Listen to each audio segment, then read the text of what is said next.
Good morning mga kababayan, mayong buntag sa inyong tanan. So ngayong umaga ay dito na kami naliligo sa shower ni ma'am. So kami yung una nakaligo dito.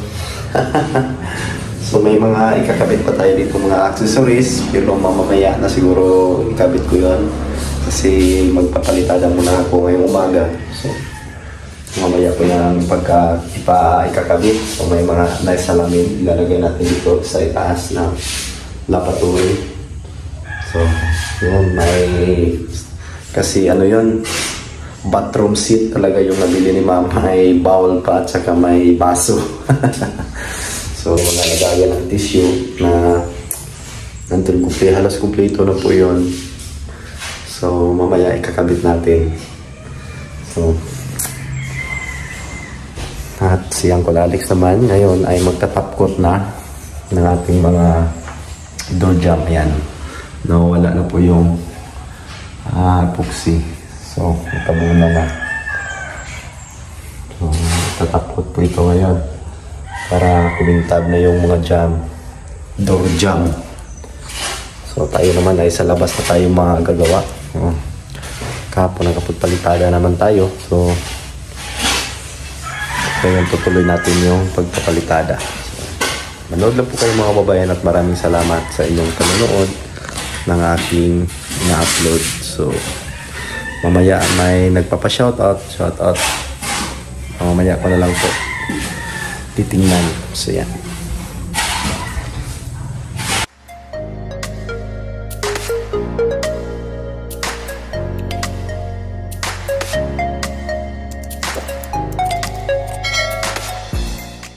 Mga sis, mga day,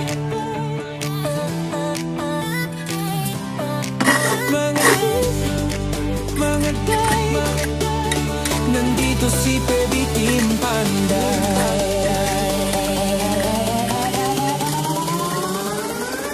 Kay Baby Team Panday, ang pabahay nakasalalay, may buhok na nakalugay, matang mapungay, minsan nakakatunaw. Pag nakadress ay grabe, puso namin napapawaw. Mga sis, mga day, si Eder Baby Team Panday. Sa trabaho di pa patay-patay, mahalagang hanap buhay. Mga sis, mga day, si Baby Team Panday talagang idolo. Pag siyang gumawa at trumabaho, kahit minsan pagod, okay lang may smile sa dulo. Mabilis kumilos, di pa dalos-dalos, di pwedeng sukat ay kapos, kundi lagot kay pugong niyang boss. Palaban din sa kalokohan, pag hinamon agad susunggaban, alang-alang sa pamilya at mapasaya ang masa. Mga sis, mga day, si Eder Baby Team Panday. Sa trabaho di pa patay-patay, mahalagang hanap buhay. Salamat sa mga sponsor, natupad hiling sa Diyos at pabor. Munting tahanan ay natapos, kahit paano unti-unti nang nakaraos. Mga sis, mga day, ilugay ang buhok, sabay-sabay nang matuwa si Pugong Biyahero, at sa Baby Team kayo ay panaro. Mga sis, mga day, ilugay ang buhok, sabay-sabay nang matuwa si Pugong Biyahero, at sa Baby Team kayo ay panalo.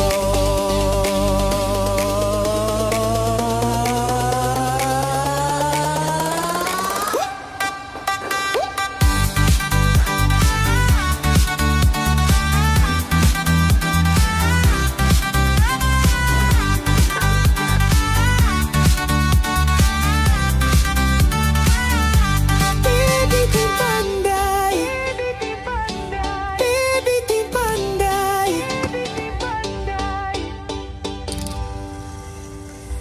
Magandang hapon. So ito na po mga kababayan.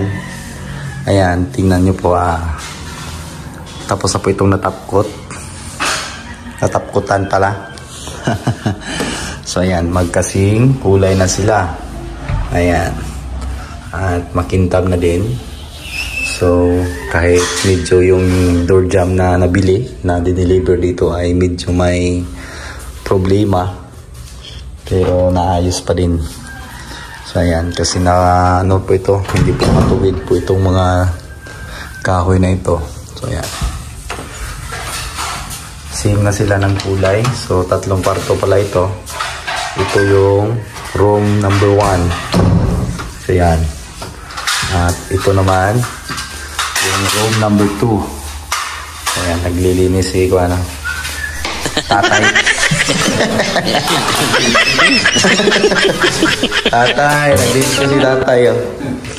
Ayan, para malinis kasi dito po siya natutulog. Ako naman doon sa kabila.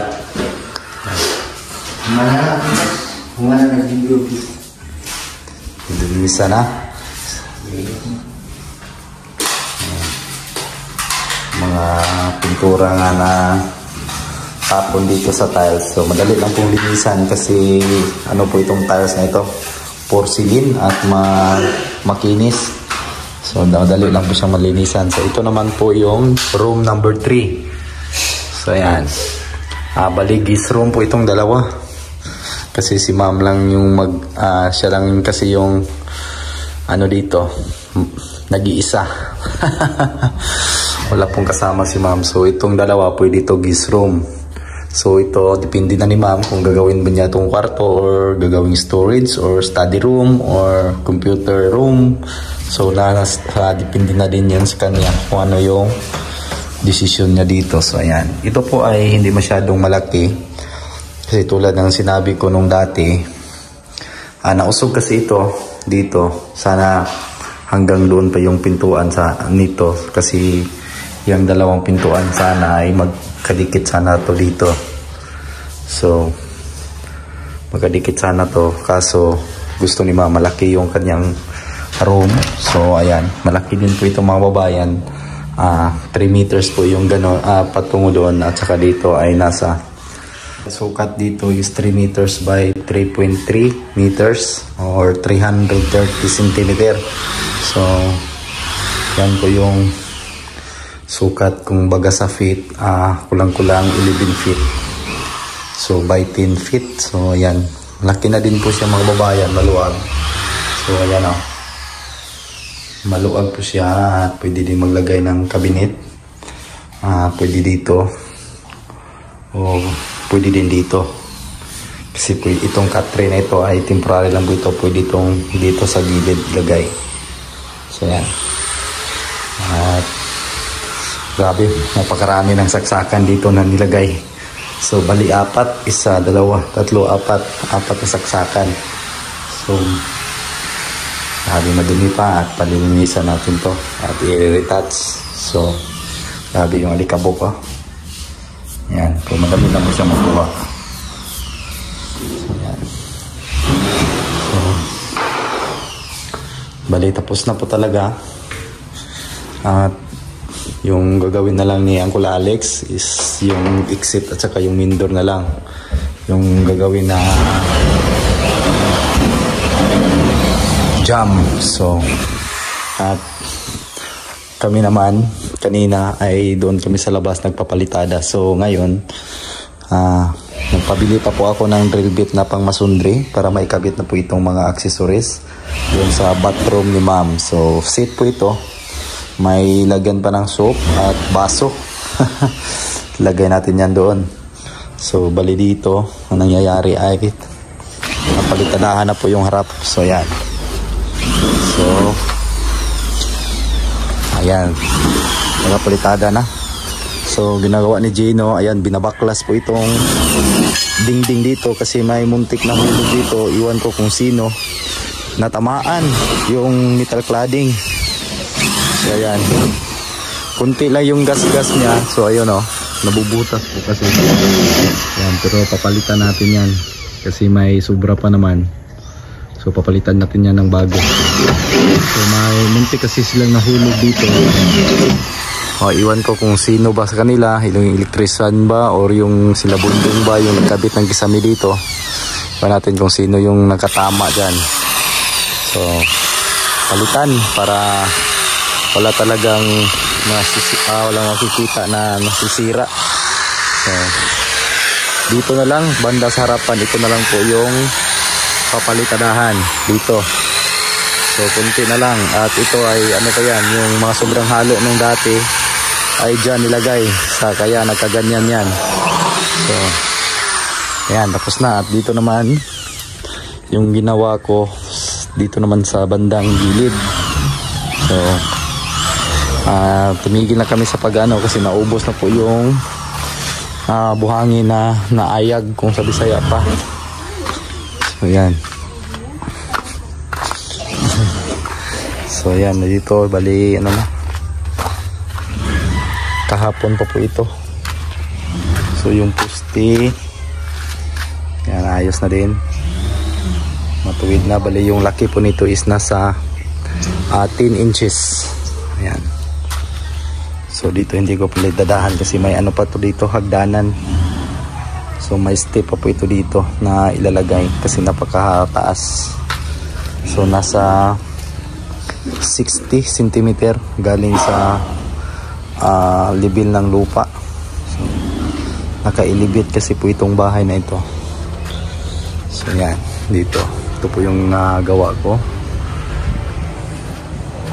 So yan, bali dito ang kulay nito is puti, katulad din dyan, kaya libilado po sila. Pero andito sa baba is gray. So dito, ayan, tinapunan ko na yung mga PVC. So wala na po nakikita. So, pati dyan, tatabunan din natin yan. So itong septic ay tuyong-tuyo na. Yan. Kulang na lang yung ano, manhole. Hindi pa natin nagawa yung tatanggalin pa kasi itong kahoy na ito.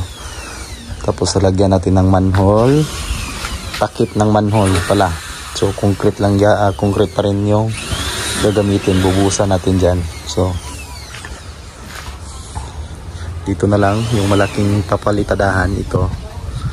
So madali na lang po ito, mga 2 araw siguro matatapos ko na po ito dito. So yan kasi mataas, or hindi yan naabot ng 2 araw. Pero may mga poste pa kasi doon tayo maano sa may poste kasi kailangan natin ituwid yung mga poste. Ayan, hindi pa natiktikan to. So ito na lang pati dito, at maglalagay pa din tayo ng molding kagaya ng mga kinabit natin doon. So lalagyan pa natin tong pinakababa para pag nagpalitada na, kung titingnan nyo siya ay napakaganda. So simple lang po siya tingnan sa labas kasi naka metal cladding lang po, naka half metal cladding. Pero pag pinapasok nyo po yung bahay ay magugulat kayo sa loob. Wag, ayan, maganda ang nasa loob. So antayin nyo po ang katapusan nito sa kulay nito kasi gray po ang ikukulay natin dito sa pinakababa. Itong mga concrete na nakikita ninyo, so kulay gray po ang ano natin dito, ikukulay. So ayan.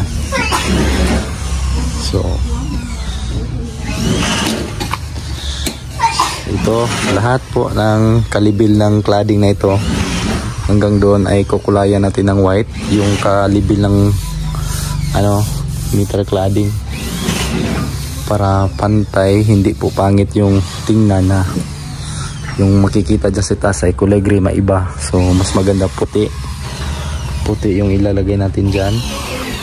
So basta yung kalibil ng metal cladding ay puti lahat yung ikukulay natin, maliban na lang dito sa pinakababa ay gray talaga paikot. So at may gagawin pa po tayong railings. So hindi pa natin na-order yung materials para dito. Pero lalagay po tayo ng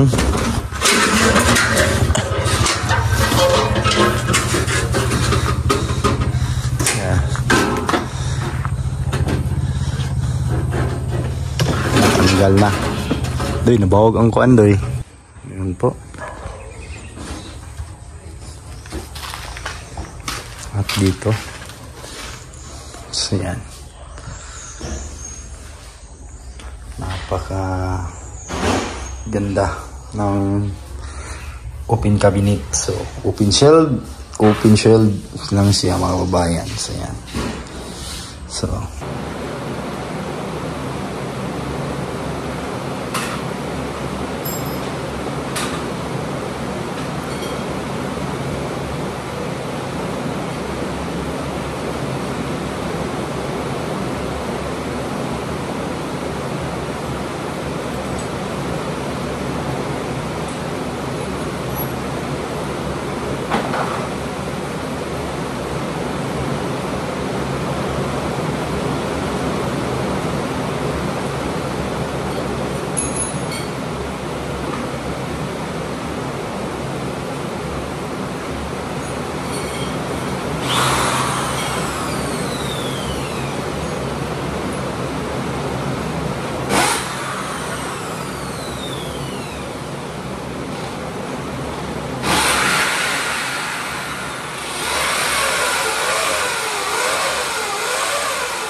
Hi, blackout!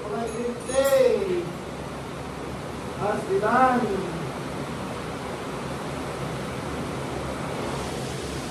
Ayan, nawala yung kurente.